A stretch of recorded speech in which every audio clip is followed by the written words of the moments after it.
네, 지금 OBS라는 프로그램으로 녹화를 하고 있습니다. 원래 OBS는 유튜브 실시간 스트리밍을 할 수 있는 그런 프로그램입니다. 사실은 여러 번 실시간 스트리밍을 하려고 그러다가 실패를 했어요. 제가 잘 몰라가지고 익숙하지 않아서 실패를 했는데, 사실상 뭐 구독자도 많지 않아서 실시간보다는 그냥 녹화하는 게 더 좋겠다 싶어서 방향을 틀었습니다. 자, 아무튼 오늘은 저항이라는 제목으로 이야기를 좀 나누도록 하겠습니다. 여러분, 기독교인, 개신교라고 불리죠. 개신교는 프로테스탄트라고 불립니다. 중세시대 때 기득권을 잡았던 사람들이 성경 말씀을 막 왜곡을 시켰죠. 원래 하나님의 말씀이 최우선에 와야 되는데 그것보다 전통과 자신들의 해석을 더 위에 두었습니다. 그래서 많은 그런 그것에 저항하는 사람들이 나왔어요. 대표적인 게 이제 루터, 츠빙글리 이런 사람입니다.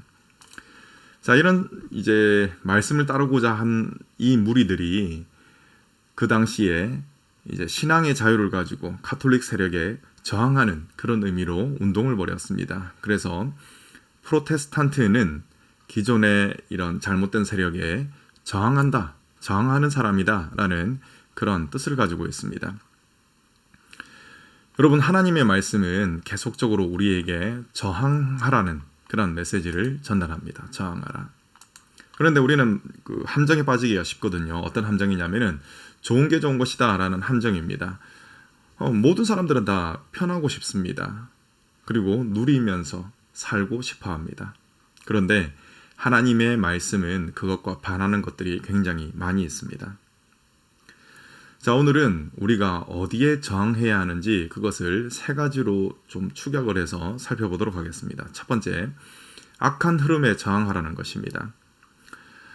하나님께서 말씀하신 가치관, 그리고 하나님께서 정하신 질서를 어지럽히는 그러한 문화들이 지금 넘쳐나고 있습니다. 성경은 공중권세 잡은 마귀가 모든 것을 다 지금 움직이고 있다. 물론 그 모든 것들을 주관하시는 분은 하나님이시지만 하나님께서 임시적으로 마귀에게 공중권세를 허락하셨다는 것입니다. 그래서 이 사회의 많은 부분들, 문화, 특히 이제 정치 이런 부분들이 이런 악한 사탄의 영향을 받게 된다는 것입니다. 그래서 지금 이제 많이 퍼져 있는 것이 PC라고 하는데 Political Correctness라는 그런 이제 PC주의자가 지금 특히 미국에서도 우리나라에서도 지금 활동을 많이 하고 있습니다. 그래서 하나님께서 정하신 이 성경적인 가치관, 그것을 부정하고 모든 것을 해체하는 운동을 하고 있습니다. 특히 이제 그 가정을 해체하려고 그래요. 그것에 이제 흐름으로 나타나는 것이 이제 차별금지법입니다. 동성애를 인정하자라는 것이죠. 최근 이제 미국의 대통령이 바뀌었죠. 그리고 행정명령을 많이 내렸습니다. 그 가운데 어떤 것이 있냐면은 차별금지에 관련된 그런 이제 행정명령인데 이렇습니다. 내가 이제 생물학적으로 남성이에요. 근데 내가 느끼기에 내가 여성 같다고 느껴지는 겁니다. 그러면은 여성이 사용하는 여자 화장실을 사용할 수가 있는 겁니다. 여자 샤워장, 탈의실을 사용할 수가 있는 겁니다. 내가 그렇게 느낀다면, 여자처럼 느껴진다면 그렇게 할 수가 있다는 것입니다. 여러분, 이게 소설 같습니까? 아닙니다. 실제로 지금 벌어지고 있는 일입니다. 자, 이런 많은 문화적인 흐름, 정치적인 흐름들이 어디 쪽으로 가냐면은 성경에 반하는 흐름으로 간다는 것입니다. 마치 큰 파도처럼 밀어닥칩니다. 이때 그 권세를 가지고 있는 것들과 대항하게 된다면은, 저항하게 된다면 당연히 어려움을 당하겠죠. 자, 그런데 하나님께서는 한결같이 저항하라고 말씀하십니다. 여러분, 예레미야를 한번 생각해 볼까요?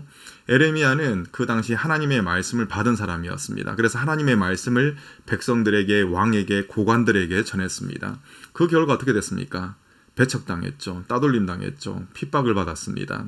그래서 예레미야는 심지어는 내가 차라리 태어나지 않았으면 더 좋을 뻔했다. 이 정도 말을 할 그런 정도로 예레미야는 굉장히 큰 어려움을 당했습니다. 그렇지만 저는 분명히 말씀드릴 수 있는 것은 예레미야는 지금 하나님과 가장 가까운 곳에서 지극한 영광을 누리고 있다. 저는 그렇게 확신합니다. 저도 그렇고 여러분들도 그렇고 비록 이런 저항이 힘들지만 그럼에도 불구하고 이 믿음의 저항을 함으로 나중에 하나님 나라에서 큰 영광을 누리기를 바랍니다. 자, 두 번째는 교만함에 대해서 저항하라는 것입니다. 사도 바울은 이렇게 말합니다. 그런즉 선줄로 생각하는 자는 넘어질까 조심하라라는 것입니다. 제가 목회자로서 이제 종종 드는 그런 두려움이 무엇이냐면은 제가 말씀을 전하는 사람이잖아요. 그러니까 회중보다 내가 더 나은 사람이다 이렇게 대놓고 생각하지는 않지만 그렇게 여겨지는 때가 생각보다 많이 있습니다. 그래서 정말 놀랍니다. 그래서 바울이 하나님의 영감을 받아서 선줄로 생각하는 그때가 바로 가장 넘어지기 쉬운 때다라고 이렇게 권면하는 것입니다. 자, 그리고 우리가 영원히 따라야 될 구세주 예수님도 이렇게 공생의 기간 동안 말씀을 하셨습니다. 자, 어떻게 말씀하셨냐면 인자가 온 것은 섬김을 받으려 함이 아니라 도리어 섬기려 하고 자기 목숨을 많은 사람의 대속물로 주려 함이니라. 아주 분명히 말씀하셨죠. 섬기기 위해서 오셨다라고 하셨습니다. 그리고 예수님은 서로 사랑하라고 하셨죠. 그런데 사랑하면은 반드시 나타나는 그런 행동이 뭐냐면은 섬김이라는 것입니다. 그래서 우리는 예수님의 모습을 닮아가기 위해서 이 교만함이라는 것에 계속적으로 저항해야 한다는 것입니다. 자, 그리고 세 번째로는 게으름입니다. 게으름에 저항해야 한다는 것입니다. 여러분, 하나님께서는 게으름을 정말 싫어하십니다. 그런데 사람들은 어떻습니까? 저도 저를 보더라도 이 게으름을 합리화하는 경우가 굉장히 많이 있습니다. 하나님께서 게으름을 얼마나 싫어하시냐면은 다른 성경은 뭐 다 제쳐놓고서라도 잠언만을 한번 보겠습니다. 이 정도로 게으름에 관련된 것들이 굉장히 말씀이 많이 있습니다. 다 하나님께서 게으름을 싫어하신다는 것입니다. 그런 내용이 여기에 잠언에 가득 넘칩니다. 자, 그리고 바울은 로마서에서 어떻게 또 이야기를 하냐, 선포를 하냐면은 부지런하여 게으르지 말고, 여러분 부지런하고 게으르지 말고 이거는 같은 뜻입니다. 그것을 반대로 이제 표현을 한 것뿐이에요. 강조하는 그런 의미입니다. 부지런하여 게으르지 말라. 하나님의 사람들은 여러분 부지런함을 가지고 있어야 됩니다. 성실함을 가지고 있어야 됩니다. 자신의 모습을 계속적으로 살펴보고 말씀에 비춰 살펴보고 부지런히 살펴보고 자신의 삶 가운데 게으름이라는 그런 때가 묻어 있다면 그게 정말 힘들고 피곤하다 하더라도 벗겨내야 한다는 것입니다. 여러분, 이 믿음에 있어서는 회색지대가 없습니다. 예수님께서 요한계시록에서 뭐라고 말씀하셨습니까? 라오디게아 교회 대표적인 회색지대에 있는 교회죠. 차지도 뜨겁지도 않은 교회입니다.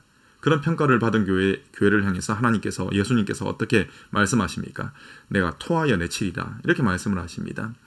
이 모든 것들을 다 봐서 알 수 있는 것은 하나님께서는 게으름을 싫어하신다라는 것입니다. 그렇기 때문에 우리는 평생에 게으름을 향한 저항을 해야 한다는 것입니다.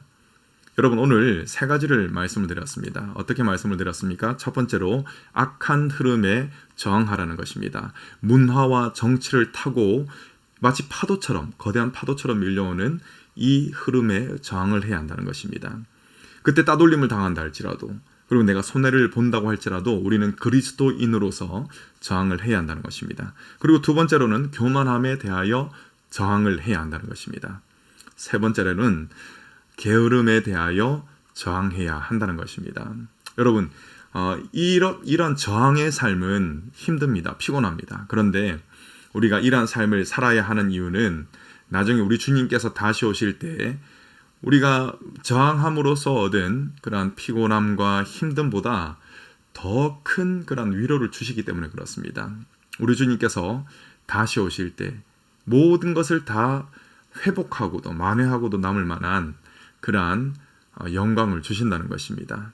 그 영광은 오직 저항한 사람들만이 누릴 수 있는 영광일 것입니다. 그러한 영광을 누리시는 우리 모두가 다 되시기를, 저 여러분 되시기를 간절히 소망합니다.